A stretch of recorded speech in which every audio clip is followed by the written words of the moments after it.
Olá pessoal, sejam muito bem-vindos. Hoje eu quero começar aqui no canal uns vídeos de bate-papos sobre a nossa vida, principalmente dessa vida após os 50 anos de idade. Recentemente aconteceram umas duas coisas que eu gostaria de dividir com vocês. Uma ligada com a limitação da nossa saúde, do nosso físico, pelo menos com o meu, e um outro que aconteceu mais referente a como enxergar a vida, nosso ponto de vista sobre a vida em geral que muda e que eu gostaria de dividir com vocês, tá bom? Para quem está aqui pela primeira vez, eu sou a Cristiane Sena, você está no canal 50 Mais com Cris, esse canal aqui de troca de informações, onde o grande objetivo que eu sempre quis foi passar um pouco das minhas experiências e dividir um pouco e saber de vocês também, né? Então, se você tem interesse por esse assunto, dê um like, que é muito importante para o meu trabalho. Façam aí os comentários de vocês, o que está acontecendo aí após os 50 anos na vida de vocês. Me sigam lá no Instagram e se inscrevam no canal, tá bom? Vamos lá!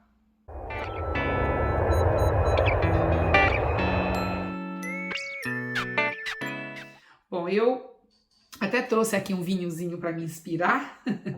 Vocês sabem que eu gosto, né? Quem me acompanha aqui sabe que eu adoro um vinhozinho doce, principalmente nos finais de semana, que durante a semana a gente trabalha, eu trabalho, não tem como, né? E então, minha gente, essas duas coisas que eu gostaria de dividir aqui com vocês é exatamente até para saber se vocês passaram, se também mudou para vocês. Porque os nossos 50 anos de idade, só o número 50 já é um número que assusta, né? Não sei, eu fiquei muito assustada. Então, assustada e agora, depois de 2 anos que eu tô com 52, já não tô mais com medo, sabe? O medo foi no primeiro momento e principalmente meus 50 anos que eu fiz na pandemia. Então eu não tive festa, nada, a gente tava enclausurado em casa, não tenho nem foto pra juntar e depois ficar olhando, né? Ainda pretendo, porque eu acho que fica faltando, né? 50 anos é uma bênção, no meu ponto de vista. Com relação às limitações físicas, o que aconteceu comigo recentemente é que eu tô mais ou menos umas 2 semanas sentindo umas dores nas juntas, sabe? No joelho, coisa que eu não tinha. Eu tenho um problema de coluna, né? Pra quem me acompanha aqui, sabe que eventualmente eu falo isso no canal, que eu tenho um probleminha de coluna, mais na minha lombar, eu tenho como se fosse um Szinho, então no inverno a gente sofre um pouquinho mais, né, quem tem problema de coluna. E eu não sei se essas dores são normais. Eu cheguei a fazer um exame há 2 anos atrás para checar artrite, qualquer tipo de inflamação nas juntas, né, mas não aconteceu nada, não apareceu nada.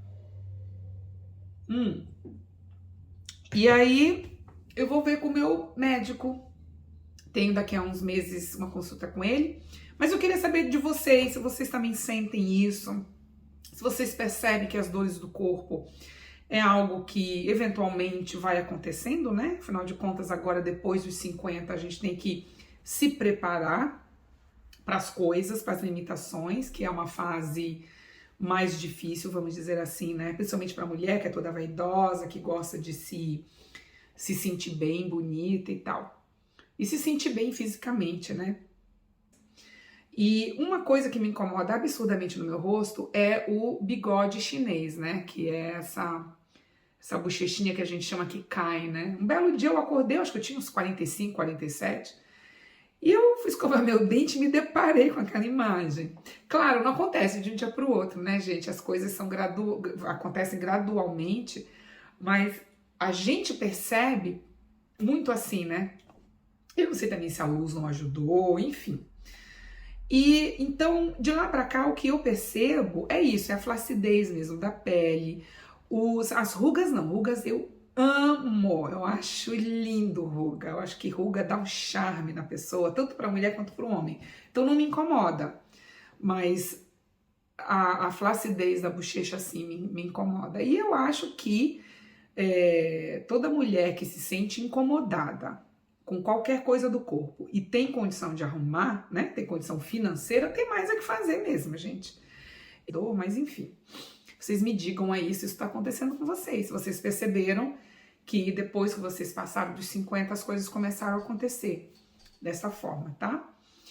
E que também, se tiver que ser assim, eu tenho que aceitar, né, minha gente? Eu acho assim, a gente não pode fazer das coisas que acontecem na nossa vida um monstro de 7 cabeças, né? Eu procuro aceitar o máximo possível, só que eu também acho que a gente precisa estar sempre checando com o médico para saber o que é. A gente conhece o nosso corpo, né? A gente sabe onde não tá indo bem. Então, eu sou a louca dos médicos, qualquer coisinha que aconteça, porque eu conheço muito bem o meu organismo, então qualquer coisinha que aconteça que tá diferente, eu já quero saber. Se o médico falar pra mim, Cris, normal, acontece, tem que aprender a lidar com isso, que nem a minha coluna, né? Quando eu tô com muita dor, eu tenho que aprender a lidar, fazer o quê? Né? Não existe uma forma mágica de resolver isso. E uma outra coisa, que isso que eu tô falando até agora é com relação às limitações, né? Que a gente vai percebendo que a flacidez vai chegando, que a resistência física não é mais a mesma. Essa história de sair à noite pra balada, não que eu não gosto de balada, gente, eu adoro dançar. E eu também acho que balada não tem idade, não. Né? Esse negócio de, eu tô com 70 anos, não posso ir pra uma balada, pelo amor de Deus. Tem mais é que ir, se divertir, dançar e tudo. Só que já tem que ser planejado, né? Porque não dá para sair numa balada na quinta noite e trabalhar na sexta. Isso, impossível. Quando eu tinha lá os meus 30, 40 anos, tudo bem. Mas agora, não consigo mais, gente. Então, essa resistência, né, muda também. E tudo bem, tudo certo também. Não vou fazer disso, como eu falei, um bicho de 7 cabeças. E uma outra coisa que aconteceu recentemente, que aí já é o outro lado dos 50 anos, que para mim é o lado mais incrível, mais fantástico que está acontecendo, é a questão das nossas libertações, de nós nos darmos a chance de nos libertar. Bom, o próprio minimalismo para mim é uma libertação para muita coisa. Né? Que essa história de que, você tem 50 anos, você não pode usar isso, você não pode falar assim, você tem que se comportar. Todas as regrinhas da sociedade, isso pra mim não funciona, gente. Eu sou uma pessoa que eu penso uma coisa só na vida. O que eu estou fazendo vai machucar uma outra pessoa? Vai, então eu não faço. Agora, se o que eu quiser fazer da minha vida não vai machucar ninguém, e se tiver que machucar vai ser a mim mesma, então eu vou e faço. É simples assim, sem complicação, né? Agora, o que acontece do externo, que a gente não tem como controlar, né? A gente não consegue controlar o que as pessoas pensam da gente, que aí é o problema delas. A gente não pode controlar as reações das pessoas com a gente, que também é um problema delas. Então, o que está acontecendo agora, e que eu estou achando incrível, que eu estou amando, e que eu descobri pela primeira vez na minha vida, foi que, na verdade, na semana passada, veio uma pessoa aqui na minha casa, uma pessoa muito conhecida, chegada a mim, e ela veio, essa pessoa, e por algum motivo lá, ela não gostou de ver certas coisas na minha casa e começou a ditar regras, dizer o que eu devo fazer. Aquilo foi tão assim, a priori, como eu não estava esperando, a gente estava conversando sobre outras coisas, de repente essa pessoa me vira e fala, né? Você devia ter isso, devia ter aquilo, que não sei o quê. Eu fiquei meio chocada. Como eu não estava esperando, eu congelei. E na hora, eu olhei, eu falei, é mesmo? Olhei para a cara dela, para essa pessoa e falei, é mesmo? Tá, vou pensar. E já mudei de assunto. E continuei na boa, conversando, não fiz daquilo um problema. Se fosse uns 5, 10 anos atrás, nossa senhora, ia me sentir ofendida, né? Por quê? Porque eu comecei a perceber o seguinte, a gente chega num ponto na nossa vida que a gente já sabe o que nos dá conforto. E se isso vai agradar os outros ou não, é uma outra história. E eu não vou mudar porque o outro acha que eu tenho que mudar.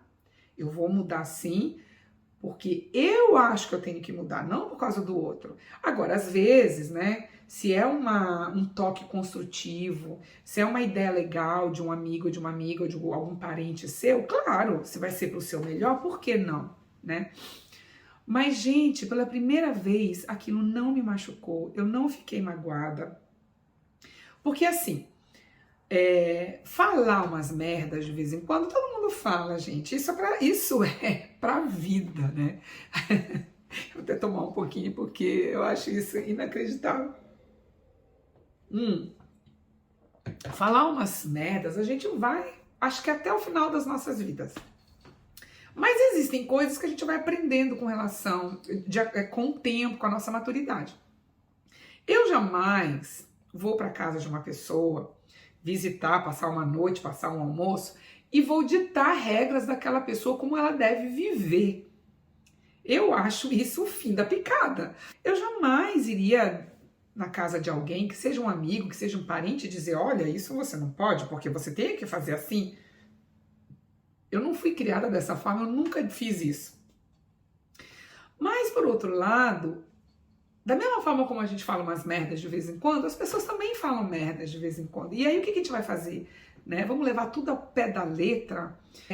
Isso, na verdade, está ligado às libertações, né? Onde a gente sabe exatamente quais são aquelas pessoas que a gente tem que parar para ouvir o que elas falam. Não são todas, são muito poucas. Então, aconteceu isso, eu não fiquei magoada, eu simplesmente relevei, mudei de assunto, conversei sobre outra coisa e nós ficamos ótimos. E eu, assim, tô bem feliz de passar a encarar a vida desta forma, né? Foi a primeira vez que eu percebi, talvez tenha acontecido outras vezes, mas que eu tenha percebido foi a primeira vez. E é isso. E então, assim, resumindo, todo esse papo era para saber de vocês, se vocês também percebem essas mudanças, né?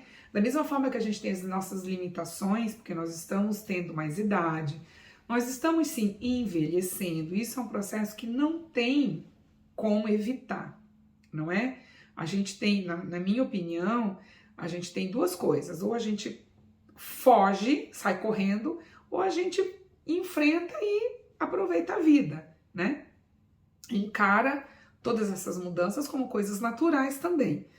Essa coisa da gente não deixar se abalar pelo externo, né? Por problemas, por pessoas que falam, por grosserias, é tão incrível, é tão libertador. Eu tenho duas pessoas, são dois ídolos meus que eu gosto demais e que eu estudo muito sobre eles, eu leio sobre eles, eu quero saber sobre eles, porque não são perfeitos, mas são pessoas que eu admiro muito por muitas coisas que eles falam, que eles fazem. Eu vou dar um brasileiro e um não brasileiro. O brasileiro é a Ivete Sangalo, nossa cantora maravilhosa. Essa última entrevista que eu ouvi dela, achei tão bonitinho que ela falou. Ela falou assim, eu tenho uma coisa a dizer ao meu respeito, que talvez no início vocês vão se chocar, mas eu quero que vocês me deixem explicar. Eu sou uma pessoa muito poderosa,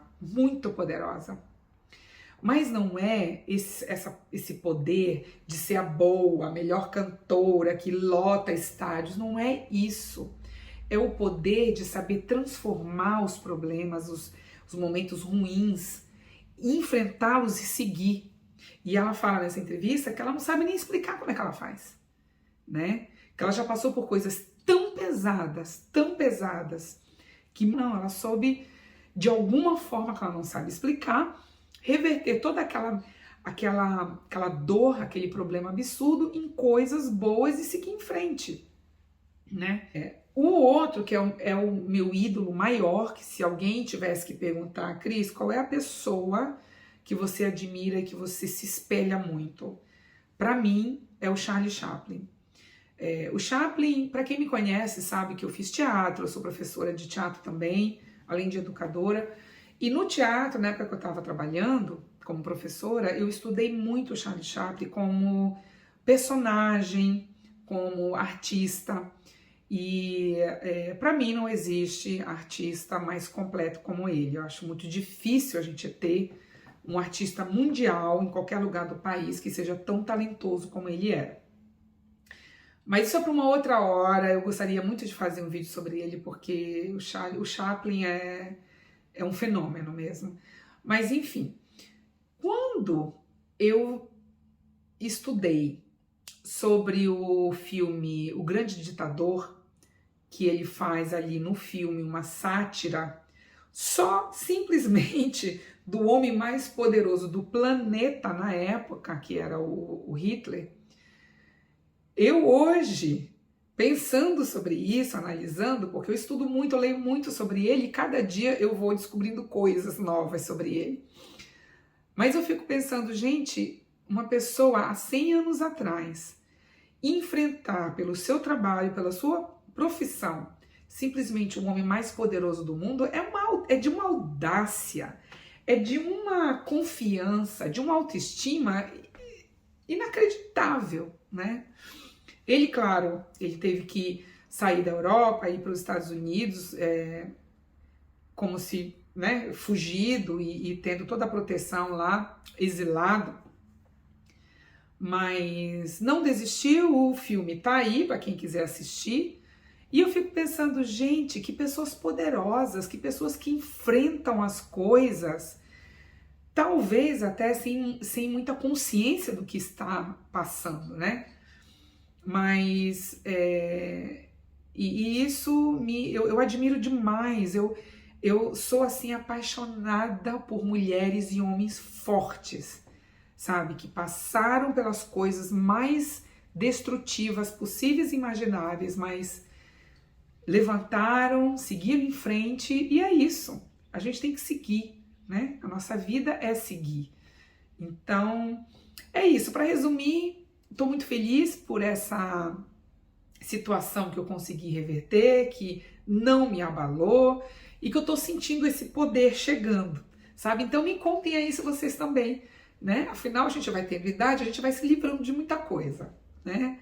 Tá bom? Gente, espero que vocês tenham gostado. Coloquem aí alguma opinião, o que vocês acharam. Se vocês concordam, se vocês não concordam, tudo bem também. Cada um é um ser humano e a gente tem que respeitar a opinião de cada um, tá bom? Então, um beijo, até o próximo vídeo. Tchau, pessoal!